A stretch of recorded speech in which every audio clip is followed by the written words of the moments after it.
Good afternoon, everybody. Welcome to our webinar on excelling in SAP evolution, strategies for optimization and innovation. Stephen Covey once said that technology and tools are useful and powerful when they're your servant and not your master. And that is very real at this moment in time, especially when one talks about SAP and transformations. A little bit about the profile about us. Emphasis is an SAP Gold partner. We are a boutique premier partner which specializes in SAP advisory services, SAP integration, SAP architecture, and a little bit of BTP work on the side. We're dedicated to being a partner with our customer, specifically ensuring that there's quality deliverables throughout a program from end to end. And we do that by ensuring that we also ISO 9001 certified through PwC, that's quality assurance, as well as having a network of SAP partners which support us in giving value to the customers. A couple of our recent portfolio customers that we've dealt with in a similar space to this is UGL, CSPD, that's Catholic Schools, Shiseido, and Amaropa, where we've been helping with strategy, architecture, and advisory services. A little bit about today's speakers. My name's Glyn. I've been in the SAP space for over 25 years. I'm a TOGAF certified architect, hold a number of certifications and degrees, and I've implemented SAP in over 36 countries. Also an author of a couple of books published by Osborne and McGraw-Hill. I'm joined with our director of SAP Cloud Computing, which is Craig Boyle. Craig is a seasoned SAP expert who's been in the field for over 25 years and specializes in AI cloud automation and is perfectly suited for today's role. Good afternoon, everybody. Hey, Craig. Today's webinar, we wish to give you as much value as possible. So not only will we be talking about optimizing current landscapes, not only will we be talking about business cases and how to prepare them and a couple of tips and tricks related to that, or prioritizing initiatives, or being able to ensure that you have great quality in your deliverables.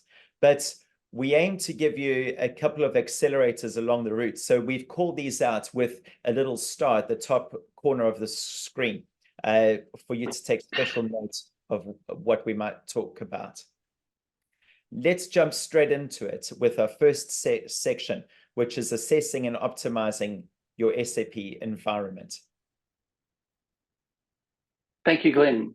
So essentially, what we're looking for is essentially customers obviously moving to S/4HANA, which we're well aware of. And we're going to give you some tips around what we can see in the advice that we're providing to customers currently. So what I'm going to cover off is essentially looking at the understanding of an S/4HANA transformation. What are the parameters and what's the key areas of scope that you need to be considered? What's the transformation approach and the scenarios that we've seen in our advice to customers? And of recent times, an update on all the analytical tools that are available in that early stage of the activate discover phase. So at Emphasis, we have an 8-stage process for to advise customers to understand what they need to do when they're moving to S4. The first part is obviously, familiarization. Well, a lot of customers will have this over time. There still needs to be like a formal stage to understand what advantages that they're gaining from S/4HANA. In terms of internal, the engagement within their own internal company with the business, sign in to the project. And also, because SAP is an SAP partner-led environment, the understanding that customers may have an AMS type partner, but they also need to understand what's the opportunities for partners and the advantages of using partners external to that AMS partner, for instance.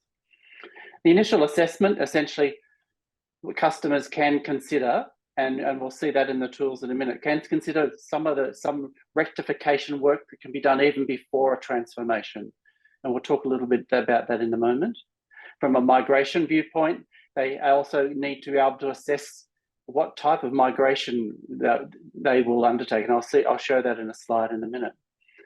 And also, a lot of customers are on-prem, some on private cloud, some on hosted cloud, but there's also some options around moving to a public cloud, which is developed with SAP over the last 7 years. And it's not obvious, but managing change, engaging with the business, going back to that point at the start around understanding the internal company, essentially engaging with the business and taking the transformation both with business ownership and also tech ownership. And the innovation roadmap. So essentially, what are the opportunities, not only from the transformation from day one, but also day N after the implementation. And finalization of business processes, essentially the tools that are available today to essentially assess the business processes and to reorganize them and create automation and areas of advantage for the customer. So what we're seeing is obviously SAP are also looking at net new customers and moving to S4. But SAP customers also have that choice. With the 2027 deadline, they're looking at their business cases and they're considering whether or not they would go to alternative solution. It's not that easy, we all know that. But there is some consideration, and obviously, we're on our toes to help those SAP customers to move to S4. And in relation to S4, then obviously there's the on-prem, the private cloud and the public cloud options. So I've got a star here, so you can pay attention to this one. So the transformation approach. As I said, there's a 3-step process. There's the early stages before in the BAU phase where you can look at your archiving options, you're looking at CVI, customer vendor integration, and you look at your unused users and your unused objects. And that can be highlighted within the tools I'll talk to you about in a minute. The second phase is essentially the migration. Customers, a lot of tech customer, IT-driven solutions are looking at brown or just readily conversions. There's a justification to move, where customers have a lot of old customization to restart again. There's also the selective data transition, where there's a few partners that are endorsed by SAP, essentially to create a shell and selectively bring across data to reflect the requirements of the customer. And post-implementation, then there's the post-implementation phase. And we'll talk a little bit later about the roadmap that SAP provides for customers going forward in future releases. So where are we at? So while we're looking at S4HANA fit to customer, we need to take a step back. CIOs need to understand the business strategy of the organization. Well, what are the pressures within the economy? What's the plans for the company with mergers, acquisitions, and what's the focus on automation? Obviously, that helps build the CIO's IT strategy, and obviously we're all moving down a clean core path, where a cloud platform will provide some level of that extensibility or customization. And then, as I said, the S4HANA roadmap going forward in terms of not only the roadmap that you're buying into from SAP, but the opportunities going forward that SAP is planning in future releases. So I'll move on to the tools. For customers that are engaging with SAP, there's probably 2 key tools that they'll be engaged with. The SAP Readiness Assessment, which essentially provides a simplification list for customers to understand the changes that need to be made to objects, and that's related to SAP notes. There's also the Digital Discovery Assessment, which essentially allows the customer to get a guide from SAP around whether or not they should be considering private or public cloud editions. And in terms of mapping to the ERP and also the business best practices that SAP has. 2 recent acquisitions of SAP in the last 2 or 3 years, and we'll see that within RISE that SAP is heavily promoting SAP Signavio. And that allows, I'll go to the last point here, because for customers that allows them to have a insights discovery assessment free of charge. And the final SAP acquisition over the last 3 or 4 months is essentially LeanIX, which allows actually a portfolio management approach to assessing customers, both SAP and non-SAP customers, and provides them with an architecture, a roadmap, and a milestone and a plan in an AI generated by AI. At Emphasis, we actually have several tools that we've successfully used with customers. The UDO tool actually allows customers who have a PI, PO investments and wish to document those PI, PO integrations. This can be done in a matter of 2 or 3 days with the UDO tool. And we understand some partners actually have put quite large estimates together to do this. So the UDO tool has been quite beneficial for customers to get a very quick point of view around their integrations within PIPO, particularly as it's being moved over to BTP. And one of our key points within the Activate methodology in that discovery phase is we have an AI tool which allows us to assess customers' environments and provide them with the guidance. And this K-turn tool, which we use, has actually been recognised by SAP as a success story. And the advantages of this is that in a matter of 4 to 6 weeks, we can be engaged with the customer. In about 2 weeks, we can run an assessment of the customer's environment and produces a 360-degree review across the landscape, the custom objects, and the business processes. And essentially provides a dashboard to the customer and also detailed spreadsheets. And at the kicker at the end of it is that it provides its own highline project plan and effort estimates for the customer. It covers both the timeline and also the breakdown of the project team. And what Emphasis do is we sanitize that project plan a little bit to provide that some real life experience to the AI generator. And it's actually quite impressive to see that after that assessment that we run. Thanks, Craig. And this brings us into building business cases for new SAP programs. The 6 components of a business case that we'll run through quickly, I'm sure are known to most of you, but we identify a few opportunities to accelerate the buy-in. So firstly, the idea generation and initial assessment. We need to understand which innovative solutions and what are the most viable options for enhancing operational efficiency within the business. In addition to brainstorming and having the ideas and generating the options, we then look at the stakeholder engagement and understand that the stakeholders within the enterprise all have their own strategic goals. They all have their own KPIs. They all have their own operational objectives and vision for their teams. And so it's critical to align with these stakeholders that you are working with in order to ensure that the business case that you develop has their buy-in. Often they have got funds that they're available to align with yours. And often if you have an alignment with them, you are able to receive better business outcomes. Thirdly, looking at a roadmap and looking at deliverables, it's critical to understand that a project is not just implementing a new technology, but it's implementing a bunch of solutions which results in deliverables. And having a baseline to measure what your current state is to your target state allows you to see the benefits of the business case after the program. So one then leads into calculating the ROI.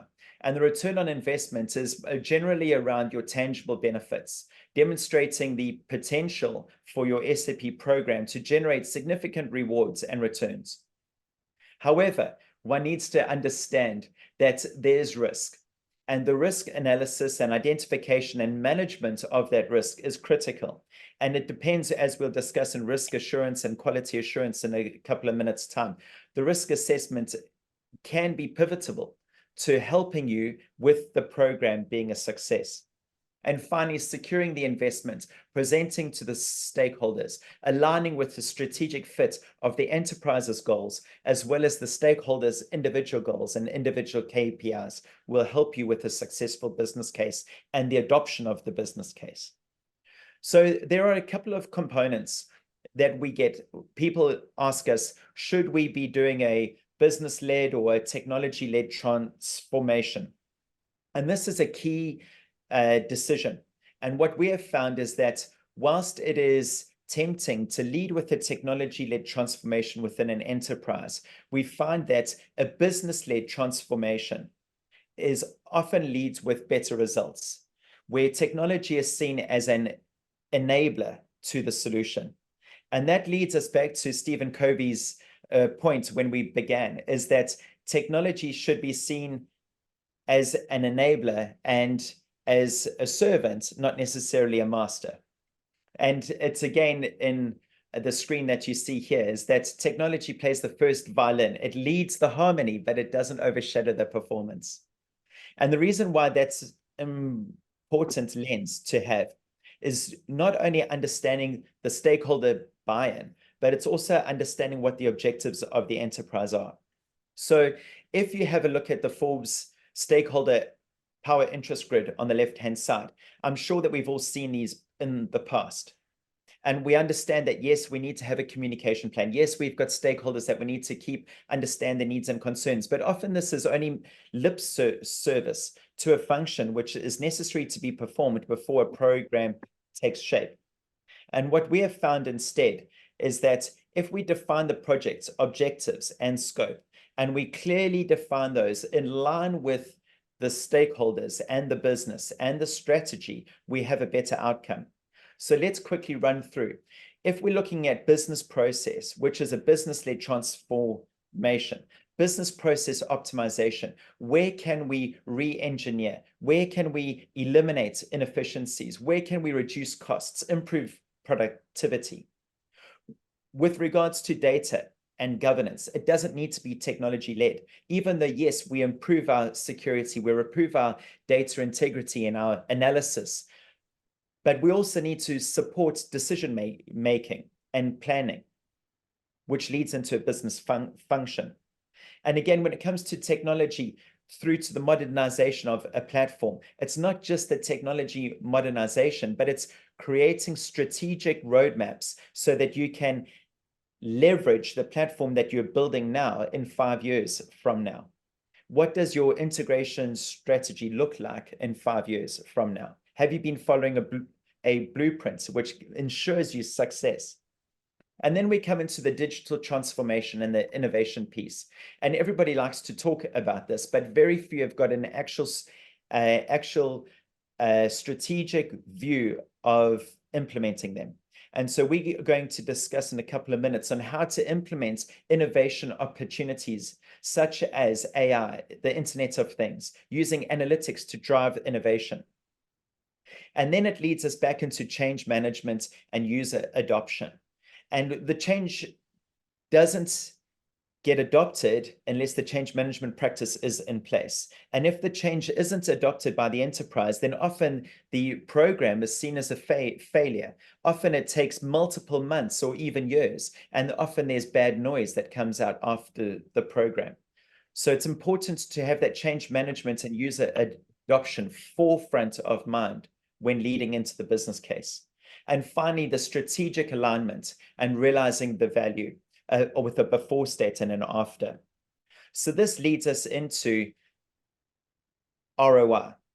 And ROI, again, is often seen as just a simple total investment, which is seen as the initial investment and operational costs divided by the net benefits. And these are the total benefits received less the total investment and shown as a percentage. And it's important to show it as a percentage because you compare it to CapEx or capital investments in other areas. So it's important to compare it, for example, to your opportunity cost, the cost of maybe implementing and using that cash for something else. You could have use the money to expand in a new geography or purchase some new hardware, which is going to help the manufacturing line.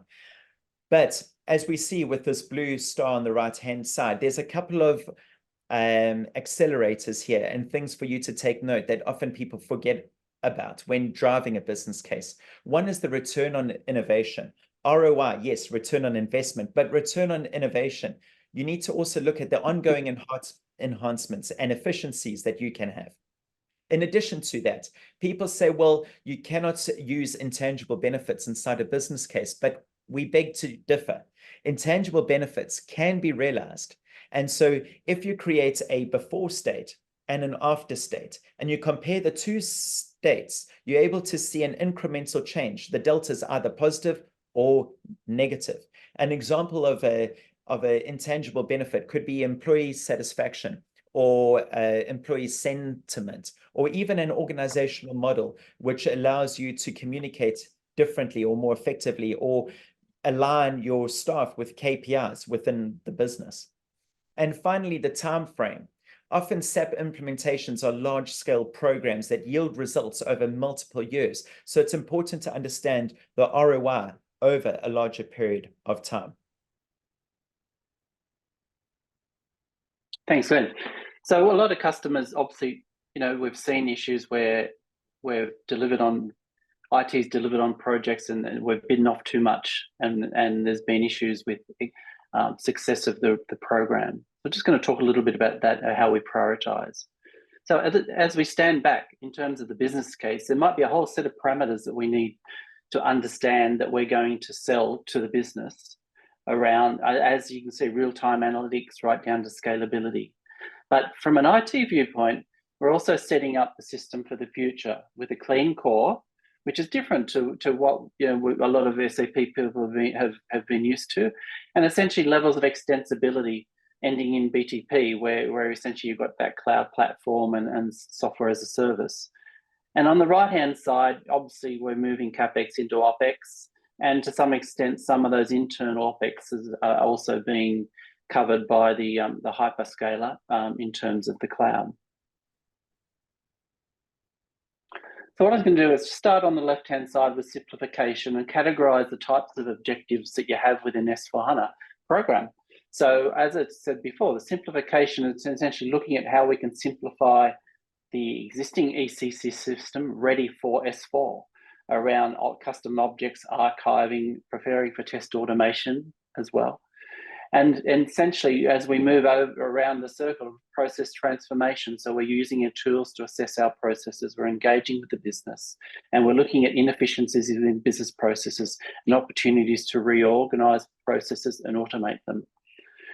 On the harmonization side, we're looking at the organizational structure. We might be looking at the chart, for instance, in the finance area, looking at how long we need to keep data, and looking at certain areas that we can integrate customer and vendors within the solution.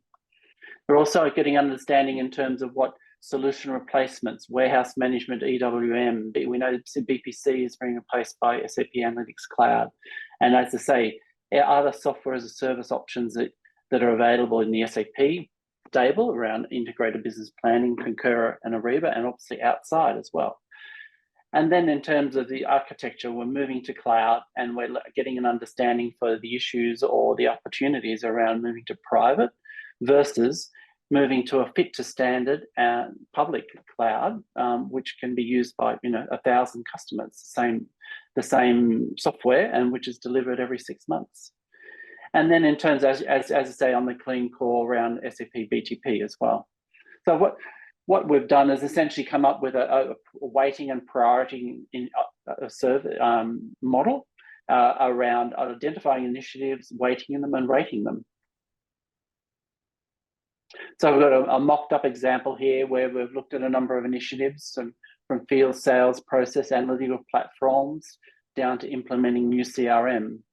And essentially what we do, I know it looks quite simplistic, but there's a weighting process for in each of those outcomes. And then obviously surveys around the ratings. Sorry, Glenn. And then moving forward, we end up with a ranking of those initiatives. And lastly, in this section around we hark back to the business case, return on innovation,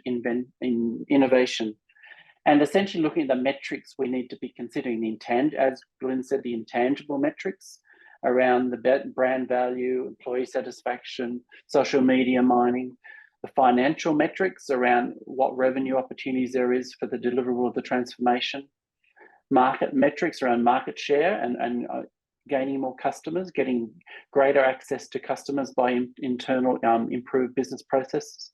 And net promoter scores, we all are quite familiar with that in terms of customer feedback, and operational metrics in terms of how long does it take for products to make it to market, and how does the IT solution enable that. And lastly, in terms of intellectual property around patents, license, and revenue. So this lends us into risk assessment and quality assurance. And often when you have a project which is implementing SAP, you've got a risk management team and you've got a quality assurance team. And these are two separate disciplines which sit inside the enterprise. If the enterprise is large and you've got the resources to have these teams, it's great. But often, as we've seen, when you're dealing with an SAP program, sometimes these teams also may not have the understanding and the knowledge that an SAP implementation team has. And so there may be generic quality assurance or generic risk assessment teams. And so when you're looking at risk assessment and quality assurance, it's rather seen as a little bit of a boring subject with not much innovation and not much excitement, but we beg to differ. You'll see this risk matrix in a number of places, and it's not uncommon to see them like this. And in fact, you might see a different version of this with low, medium, high. But instead of using low, medium, high classifications, we suggest and promote that you use numerical values, because, for example, a numerical value of 3.8 is vastly different to a numerical value of 6.2. But the reason why we're calling it out in the webinar today is that we have moved so far and we have innovated so much in the last, say, 5 or 10 years that we should not be addressing risk management and quality assurance like we did 10 years back. In fact, there's an opportunity, and the opportunity finds itself for smaller companies that don't have separate disciplines that they can farm out to these functions, but actually companies which have got a reduced budget and who need to rationalize the resources. And we find that if you do that, this is one of the accelerators, is to move from separate disciplines to a integrated risk management and quality assurance function. And the goal here is to address and identify potential issues before they become problems, and so proactively manage them. And so let's talk about some practical examples about this. When we're talking about a program, and a program that goes through stage gates, everybody will say, yes, we do quality assurance. At the stage gates, we check our quality. Well, that's great. But what are you checking? You're checking deliverables, artifacts. Often the function is performed by a PMO, and a PMO who doesn't have the insights as into an SAP program and how the SAP program's tracking. So what we're advising here is that have the quality assurance and risk management function embedded inside the SAP program, understanding the SAP intricacies, such as if there is an increased amount of gaps, and the increased amount of gaps is over a critical business process, and you've got an increased amount of RISEPs over that integrated critical business process, then get your risk assessment involved and understand what your risk is and how to mitigate it. So, for example, set up automated testing in that space in order to ensure that any regression that comes through or any development that comes through is automatically tested. So these are opportunities that we're explaining, and there's a bunch of tools that can help you in this space.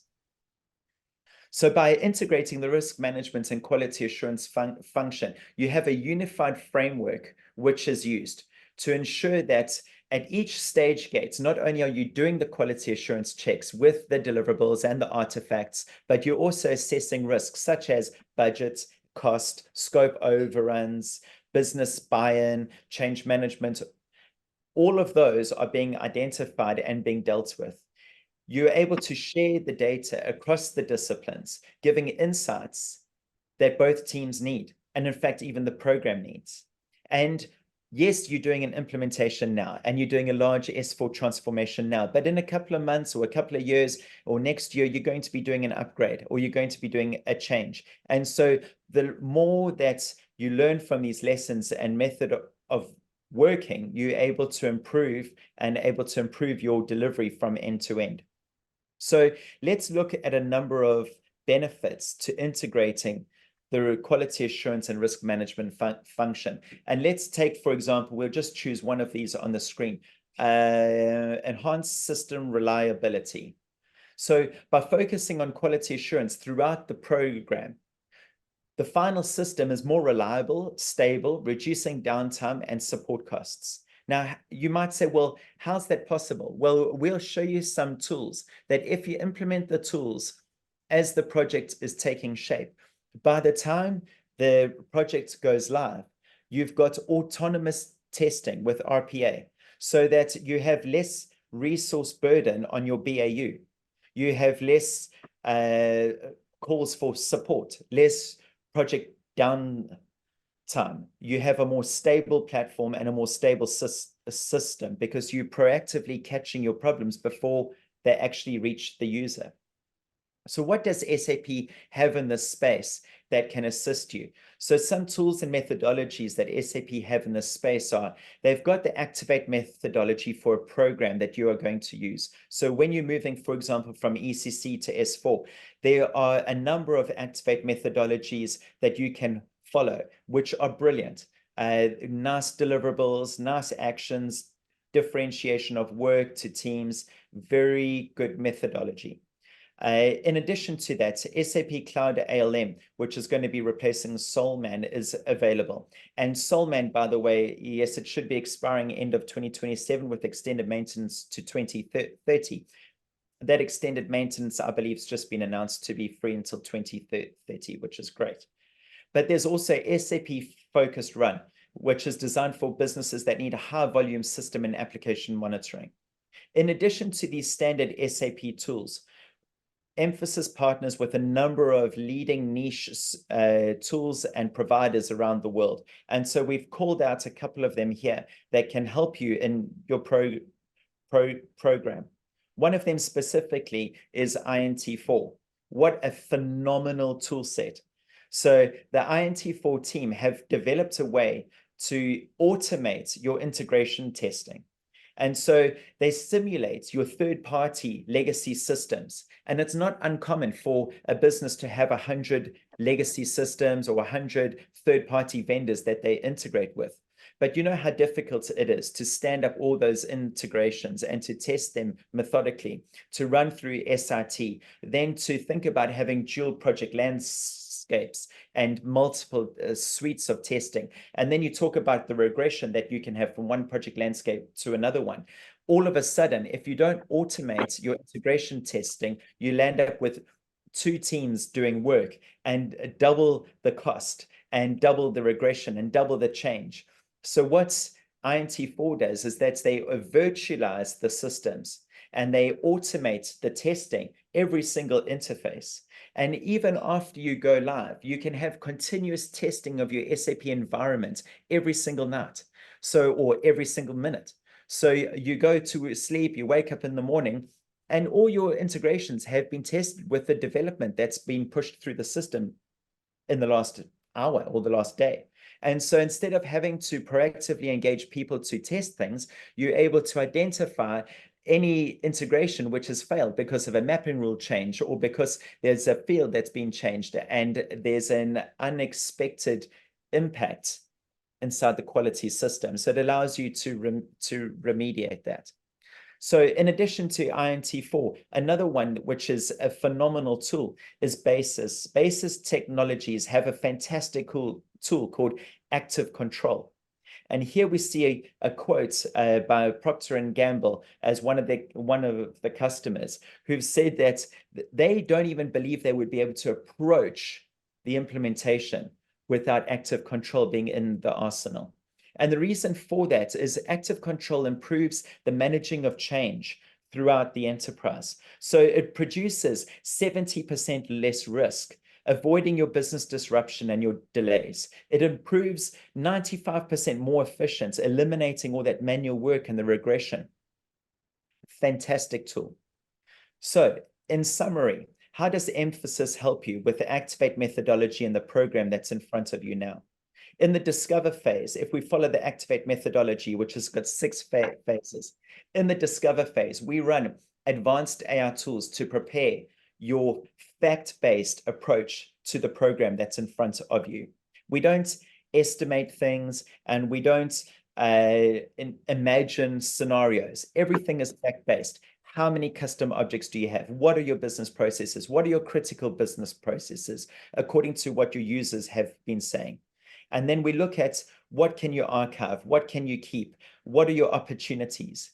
Then we look in your prepare phase. What can we do now up front to de-risk your program down the line, to lower the cost of the project?